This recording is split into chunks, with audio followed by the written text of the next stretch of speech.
Hello YouTube. Today I'm going to do an experiment. This will actually be a second experiment to see if the results are actually consistent. This camera, this is a Pentax H1A, has a shutter that sticks. Now, let's see if I can't show you that.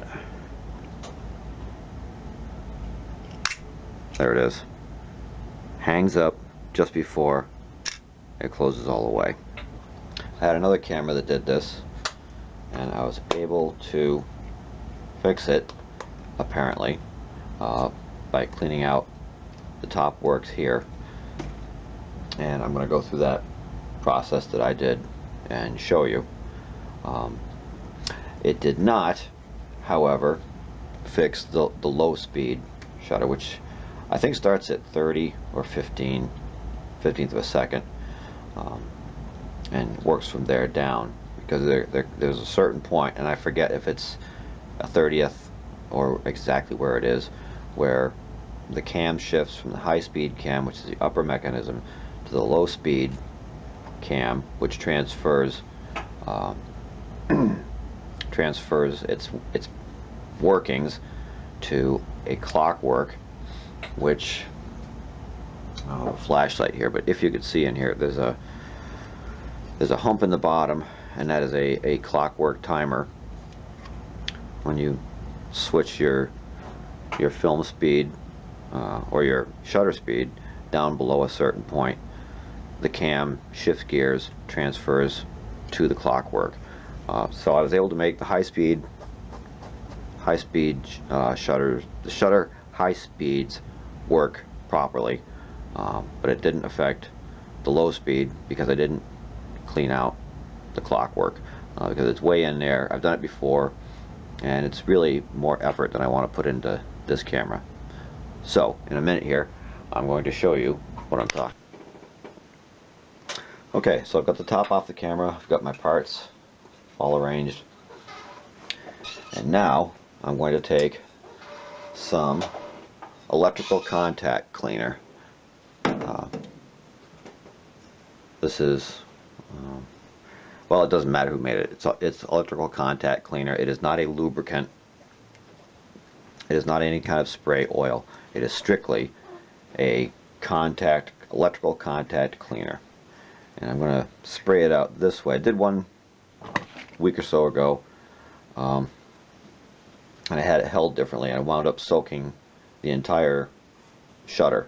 Now, I don't know exactly how destructive this particular electrical contact cleaner is, but regardless of how gentle or corrosive it is, it's a bad idea to get it on your shutter. So let's get back on camera here, and this is what I'm going to do. I'm going to hold it like that so it'll run right out.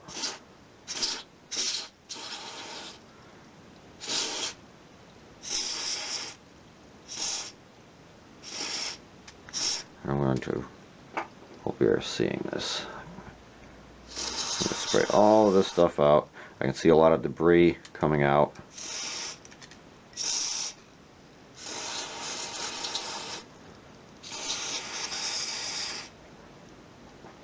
I'm going to shake that out. I'm going to take my compressed air and blow it out.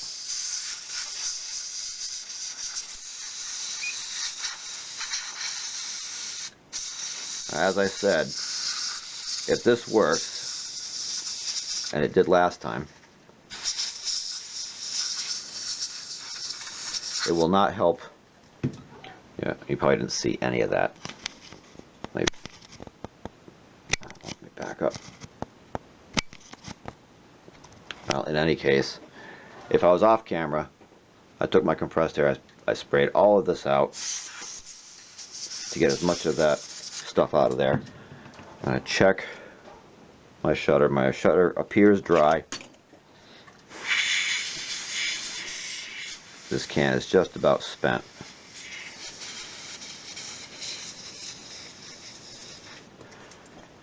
So I'm going to give that. Now, if you can't see this, there's a bunch of crud that came out. Some of that may be dust, some of that may be dirt, some of that could be old lubricant, and some of it could even be flakes of paint from the painted surfaces inside the camera.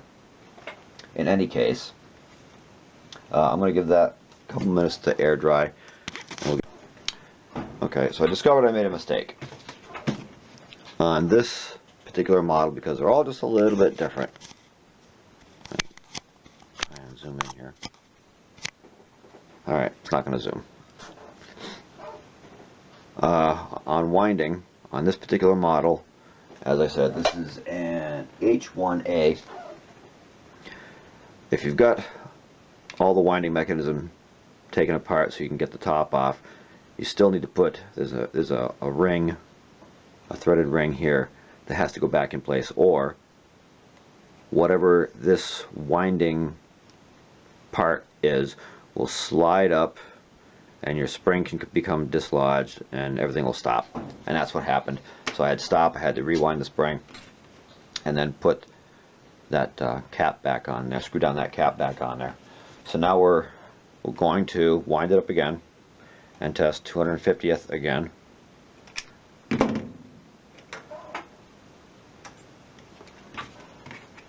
I think. Oh, I was turning it the wrong way. It's wound up. I'm going to press the whatchamacallit. Got a nice shutter close there. Going to wind it up again. Go to a 500th. And we have a complete shutter close there. So I'm going to call that, with guarded optimism, a victory. Now in this case, I'm going to do a couple of things. I've rinsed all that stuff out of there. I got my super light non-synthetic oil. I'm going to reach down in there and I'm going to put a dot of oil on each of the shutter gears, and those are the ones at the shafts. They have their gears on top and they have to turn pretty fast. And I'm also going to put a dot of oil right where the winder turns, just to reduce friction. And I think that is all I'm going to do.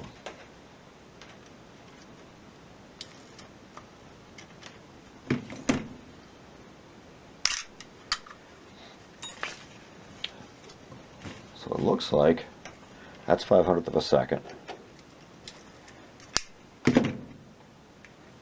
Shift down to 250th and I have a complete shutter close. That is infinitely better than it was before. So I am going to call this a victory. It does not appear that I got anything on the shutter screen this time, which is a good thing because this camera is no less than 50 years old, and anything you do to that shutter curtain is going to age it prematurely. So with that in mind, that is what I wanted to show you, bearing in mind that if you try this, this is an awesome way to destroy your camera if you screw it up. And I'm going to repeat, this does not fix your low shutter speeds. I'm not even going to check because I don't believe they work. And if I can find one of my junk bodies, I can show you. Okay, so here we have, this is actually an H3A, which has its own little tweaks and whatnot. Your low speed clockwork mechanism is here, and oh, the thing's not there. I must have taken this one apart for parts. Well, if it was complete, there'd be a shaft sticking through here that would come up, and there would be a long arm on it that would stick inside here, and it would actually engage the mechanism, the clockwork, which is right here. You can't see it, of course, but it's in there. And when the high speed shifts from high speed to low speed, this arm down here that isn't here kicks in and begins to do its job. So if your slow speeds aren't working but your high speeds are, it's a reasonable guess that your low speed clockwork is probably gummed up with something. You can get to it if you really want to. I think it's only 2 screws. And if you're clever, you can probably get the face of the camera off, take out a couple of screws, and lift that thing right out of there.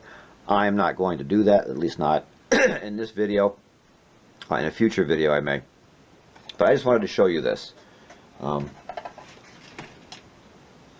It appears that I got another very old Pentax to work using kind of a cheat.